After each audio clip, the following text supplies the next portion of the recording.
Kuphela inyanga ezimbini susela umongameli Cyril Ramaphosa etyikitye umthetho sihlomelo oyilwayo woomasipala nowamkelwe ngazo zozibini.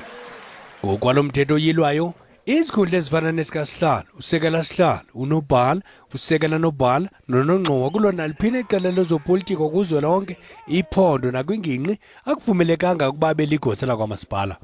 Iingcaphephe zimemelela ukutyunjwa kwabantu abafanelekileyo kwamasipala ukuqinisekisa ukuba abantu bazuza iinkonzo abazilangazelelayo.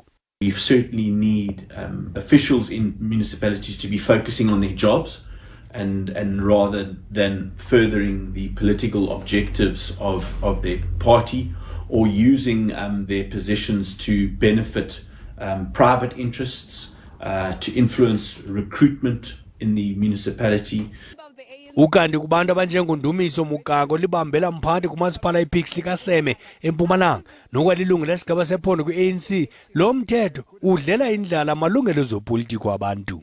We have had other accounting officers in other spheres of government who have been political office bearers. You will know Joel Nechitenze was the CEO of GCIS and he did very well, set up a communication machinery which we are using today.